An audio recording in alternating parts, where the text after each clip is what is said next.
por escanteio contra o Vélez, hoje mais uma bola aérea, então é algo ponto também que tem que ficar atento esse time do Flamengo para as próximas rodadas e claro, principalmente para a fase de mata-mata, mas não dá só para ser tão frio em alguns momentos. É muito grande o que o Flamengo vem fazendo até aqui nessa Libertadores e em mais uma Libertadores. Foi assim em 2019, em 2020 acabou caindo, mas em 2021 volta a se apresentar, como a gente até repetiu aqui na semana passada, como um time que começa a colocar medo, começa a se impor. O Flamengo, quando entra no campo de adversário, independente de ser em casa, independente de ser na altitude, ele começa a assustar. Vi talvez até uma LDU assustada no início do jogo com 3 zagueiros, fora das suas características, mas um Flamengo que deixava muito claro esse recado. Então, o que você falou, Paulo, é uma vitória muito grande. A gente pode falar sobre intensidade, sobre altitude, sobre falha na bola aérea, sobre talvez ainda uma certa inexperiência do Hugo. A gente tem que entender bem o que ele e o Rogério vão falar sobre essa bola levantada, que muda um pouco a velocidade. Tem muita coisa a ser ponderada, mas tem muita coisa a ser festejada por esse torcedor do Flamengo. Ô Paulo. Oi. Os times brasileiros começam a Libertadores em prateleiras diferentes de expectativa. Quando a gente fala no Flamengo, assim, a gente nota nos adversários do Flamengo, isso aconteceu com o Vélez. O Vélez modificou a sua escalação para enfrentar o Flamengo. A LDU veio com uma formação cuidadosa para enfrentar o Flamengo. O União La Calera foi ao Maracanã, tomou 4-1. Então, assim, o Flamengo, ele é... Você olha para Atlético, para São Paulo, o Palmeiras é o atual campeão. Né? Eu vou aí excluir o Santos é aquele que tem mais dificuldade nesse momento.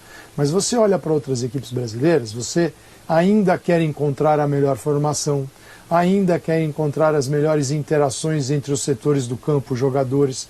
O futebol precisa evoluir para adquirir confiança e a gente poder dizer, olha, aqui está um favorito ao título. É claro que no papel, pelas contratações, você pode aumentar a expectativa em relação ao Atlético, o que está acontecendo com São Paulo, com o Crespo, mas o Flamengo já é campeão dessa competição, continua com aquela base, né, ainda se reforçou e tem uma capacidade técnica que é reconhecida por todos. Quem gosta de futebol e não tem aquela coisa da paixão doentia, eu tenho certeza que gosta de assistir o Flamengo jogar. Você pega um time que sai jogando e tocando de primeira, quem é que não gosta de assistir? Né? Nem que seja para ter inveja. Falar, como seria ótimo ter no meu time isso aí. Né? Nem que seja por isso, mas é uma delícia ver jogar. Então, esse é o ponto de partida para a análise do Flamengo.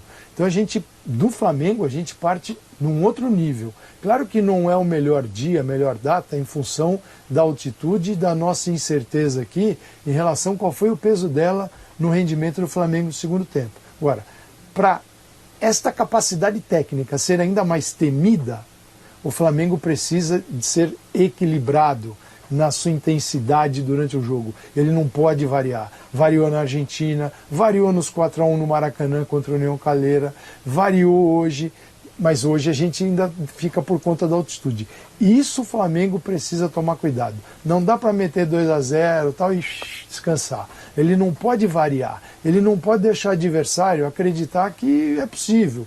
Né? Às vezes a condição técnica muito superior leva a um conforto e uma acomodação dentro de campo que o Flamengo não pode permitir numa competição como a Libertadores, em que até a fase de grupos, se você não tomar cuidado, vira um mata-mata, porque você morre ali no jogo seguinte. Então esse é o ponto que o Flamengo tem que tomar cuidado, mas hoje é a equipe que a América toda olha e fala, tem que tomar cuidado porque é um nível acima dos demais. Então isso quer dizer que já ganhou a Libertadores? Para ganhar a Libertadores é isso e mais uma série de aspectos que o Flamengo tem que privilegiar e ainda está negociando com eles. Essa questão da variação, Vitor Birner, tem a ver com a postura, assim, de maneira alguma nós podemos criticar o que o Flamengo fez no primeiro tempo, repetindo o que já foi dito aqui. Foi uma aula de futebol que o Flamengo fez no primeiro tempo. Mas ontem, na edição de ontem do Linha de Passe, nós conversávamos sobre a possibilidade de um Flamengo diferente, esperando um pouco mais o adversário, administrando o próprio fôlego, até por palavras do Bruno Henrique, né? Antes do jogo ele chegou a dizer talvez tenha chegado a hora da gente segurar um pouco e tal, em outras palavras, claro, mas a intenção do que quis dizer o Bruno Henrique era essa. E foi o contrário, e o Flamengo saiu mordendo, saiu para cima, a marcação alta, a LDU não se achava e o primeiro tempo foi esmagador. Pode ter sido também por isso, no caso específico de hoje, essa variação citada pelo Calçade, que é um sinal de alerta ao time do Flamengo? Pode ter sido por isso. Eu só quero lembrar que se a gente estivesse falando de outra equipe, provavelmente a gente não seria tão exigente assim, né? A gente é exigente com o Flamengo porque o Flamengo é o melhor time da América de elenco e para mim, quando a gente fala de individualidades, o favorito à conquista da Libertadores. E para ser campeão da Libertadores precisa de um coletivo à altura das suas individualidades. E é uma equipe em construção. Então é normal que o Flamengo oscile. O Flamengo continua sendo uma equipe em construção. As equipes, aliás, dos grandes técnicos, posso citar aqui o City do Guardiola, né, que hoje foi a final da Liga dos Campeões, com uma aula de futebol contra o PSG, ainda é uma equipe em construção porque ele faz coisas novas, vira e mexe na sua equipe, modificações, a gente vê o time conseguindo fazer todas as fases do jogo, seja atacar, marcar, contra-atacar, com perfeição. E a gente espera que o Flamengo chegue, não no nível do City, mas no melhor Flamengo possível. Então, por isso que a gente faz essas ponderações diante de um jogo com um resultado enorme, importantíssimo, e uma aula de futebol, como disse o Paulo, no primeiro tempo. O que me chama a atenção é que o Flamengo teve uma queda de rendimento contra o Palmeiras, na final, no segundo tempo. Teve contra o La Calera no começo, aí quando faz o gol de novo retoma com facilidade o jogo. E por isso eu não posso acreditar apenas na altitude, mas eu acho que a altitude pesou. Porque a base do jogo do Flamengo no primeiro tempo era o controle pela posse de bola. O Flamengo não dava espaços para a LDU fazer as suas jogadas com a bola no chão, conseguia marcar bem avançado, mas conseguia controlar o jogo pela posse de bola.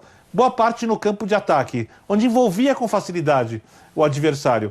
Se o Flamengo tivesse no segundo tempo enfrentado dificuldade para manter a posse de bola, porque a LDU colocou mais jogadores no meio campo, melhorou a sua marcação, eu entenderia. O que me incomodou, foi a dificuldade para fazer a transição à frente, para sair jogando. Isso o Flamengo tinha como fazer, porque o Flamengo é uma equipe que, se o adversário vier e marcar muito avançado e o Flamengo tiver um bom trabalho no início das jogadas, o Flamengo com lançamentos longos pode no contra-ataque matar o adversário, porque ele tem velocidade e tem qualidade na frente. Então ele tem tanta opção de jogar no contra-ataque como a opção de jogar com velocidade. O Flamengo não conseguiu fazer no segundo tempo. E isso é algo que o Rogério tem que resolver, né? Aqui não é uma crítica à atuação do Flamengo, eu estou destrinchando aquilo que essa equipe pode fazer para ser o melhor Flamengo possível. Então, acho que essa saída de bola foi um problema. E a saída de bola não deve ter a ver, principalmente no começo, nos primeiros 15 minutos do segundo tempo, com a altitude, porque o time volta razoavelmente descansado e é possível, pelo menos, você acertar alguns passes ali, tomar decisões melhores nas suas jogadas. O Flamengo não conseguiu. A atuação do Isla, para mim, por exemplo, hoje, atuação que não esteve à altura, por exemplo, dos melhores jogadores do Flamengo. Então, a gente tem ali a questão das individualidades. O Pedro Ivo já destacou. O Flamengo tomar gol em cruzamento, ou ter dificuldade na jogada aérea, nem que não tome gols, é um problema que vem acontecendo desde o Campeonato Brasileiro. Então são esses detalhes, o Rogério mesmo falou sobre isso na última entrevista coletiva, depois da vitória na semifinal da Taça do Campeonato Carioca, que precisa resolver essas coisas. E elas continuam precisando ser resolvidas. Quando acontecem contra a LDU, num jogo gigante, elas ficam maiores, mas elas pertencem ao Flamengo, tá? E elas precisam deixar de pertencer, o que é possível ao longo do tempo. Paulo. Oi. Só para contextualizar o que aconteceu entre um tempo e outro, a LDU finalizou 17 vezes no jogo, Flamengo 10. A LDU finalizou no primeiro tempo 3 e 14 no segundo tempo. Então o segundo tempo foi um volume, sim, absurdo. Só que ela não acertou nenhuma bola no gol, dos 3 no primeiro tempo, e das 14 na segunda etapa, só 2. Então, no final do jogo, foram 17 finalizações, festival, e só 2. E o Flamengo acertou 5, acertou metade das finalizações no jogo todo. Isso é importante. Isso só o volume não quer dizer nada, mas mostra a diferença entre um primeiro tempo e o segundo tempo. Porque o Flamengo permitiu. No primeiro tempo, ele não deu essa permissão à LDU. Além dos problemas internos, né, de conceito da equipe, de estrutura, e o Flamengo jogava muito bem no time espaçado, cheio de buraco. Então o Flamengo ia ali cortando o caminho por dentro, né? A LDU na segunda etapa corrigiu isso, e aí esse período de pressão pode acontecer com equipe de qualquer tamanho, só que é preciso estar mais bem preparado para evitar, porque nem sempre vai ser LDU, pode ser mais do que LDU. E a altitude lá sempre joga um pouquinho, né? Não dá para esquecer isso, e não dá para também dizer qual é o tamanho do problema. Paulo, só para complementar, o Vitor coloca uma situação interessante, que é o domínio do Flamengo no primeiro tempo, a partir do domínio, da posse, do controle no meio de campo. E a gente tentando entender, destrinchar, acabou passando batido, até queria falar, quando a gente pondera sobre perda de intensidade, sobre uma certa perda de foco, a questão da altitude, mas tem um fator para mim que acaba sendo preponderante. Queria até entender melhor, o Flamengo ainda não divulgou. E foi isso, meus queridos amigos.